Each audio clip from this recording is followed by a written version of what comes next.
నమస్తే అండి, నేను మీ పవన్ ద డిజిటల్ విలేకరి. ఈరోజైతే నేను కేపీహెచ్బీ కాలనీ 9th ఫేస్లో ఉన్న ఆలివ్ మిఠాయి షాప్కి వచ్చాను. ఇక్కడ మనందరికీ తెలిసిన ఇన్ఫ్లుయెన్సర్, చాలా ఫేమస్ యూట్యూబ్ ఇన్ఫ్లుయెన్సరు బ్యాంకాక్ పిల్ల. అదే అండి, ఆవిడ ఒరిజినల్ నేమ్ శ్రావణి గారు. ఆవిడైతే ఇక్కడికి వచ్చారు. ఇక్కడ ఆలివ్ వాళ్ళు meet and greet with Bangkok పిల్ల కార్యక్రమాన్ని అయితే వీరు ఏర్పాటు చేశారు. దానిలో భాగంగానే నేను కూడా ఈరోజు ఇక్కడ ఉన్నాను. ఎస్పెషల్లీ మొన్న బ్యాంకాక్లో ఎర్త్క్వేక్ వచ్చినప్పుడు ఈవిడ చాలా బాగా అప్డేట్స్ ఇచ్చారు. ఈవిడ వీడియోస్ చాలా వైరల్ అయినాయి. ఈమె one of the finest influencers. బహుశా అందుకే అనుకుంటా చాలామంది జనాలు ఈవెంట్ అయితే కలవడానికి వచ్చారు. ఇక్కడ చూస్తే మనకి లేడీస్ అయితే చాలా ఎక్సైటెడ్గా ఉన్నారండి బ్యాంకాక్ పిల్లని కలవడానికి. మేబీ ఆమె కూడా ఒక గృహిణి కావడం మూలాన అనుకుంటా. చాలామంది ఆమెకి హౌస్ వైఫ్స్, నాకైతే నేను వెళ్ళినప్పుడు అయితే హౌస్ వైఫ్స్ అయితే చాలామంది ఉన్నారు. అట్లాగే వాళ్ళ పిల్లలు కూడా చాలా ఇంట్రెస్ట్ చూపిస్తున్నారు ఆమెతో ఫోటో దిగడానికి. సో ఇప్పుడు మీరు ఇక్కడ చూడండి ఎంత అట్రాక్టివ్గా ఉందో. ఈ వినాయకుడిని వీళ్ళు భలే అమర్చారు. ఇవి మట్టి వినాయక ప్రతిమలు అనమాట. అసలు చూపురులను అయితే విపరీతంగా ఆకట్టుకుంది. మనం లోపలికి ఎంటర్ అవ్వగానే మనకి వినాయకుళ్ళ వరుస కనిపిస్తుంది. సో ఇట్లాగే కొంతమంది ఇక్కడ జెంట్స్ కూడా ఉన్నారు.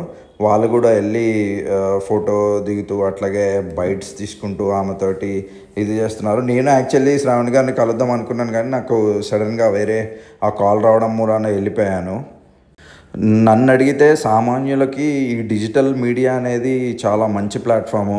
అంటే మన ఇండివిజువల్ టాలెంట్స్ని షోకేస్ చేసుకోవడానికి ఈ డిజిటల్ మీడియం చాలా దోహదపడుతుంది.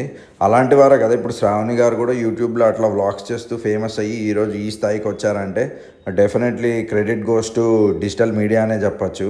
చాలామంది అట్లాగే వాళ్ళ టాలెంట్స్ని షోకేస్ చేసుకోవడానికి నవేడేస్ చాలామంది యూట్యూబ్ అయితే వాడుతున్నారు.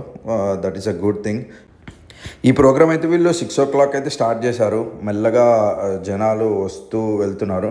నేను కూడా ఒక 10 minutes ఉన్నాను. 10 minutes ఉన్న తర్వాత కొంచెం క్రౌడ్గానే ఉంది. సరే దూరం నుంచి చూసాం కదా అని చెప్పి నేను కూడా అక్కడికి వెళ్ళి ఒక వీడియో తీసుకొని వచ్చానండి.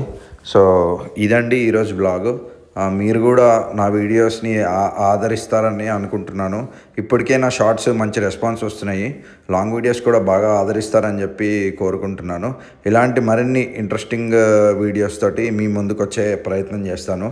ఇప్పుడు వచ్చేది గణేష్ ఫెస్టివల్ కాబట్టి సో కొంత బాగానే అప్డేట్స్ పెడదామని అనుకుంటున్నాను. మీ అందరి ఎంకరేజ్మెంట్ కావాలి. నమస్తే, నేను మీ డిజిటల్ విలేకరి.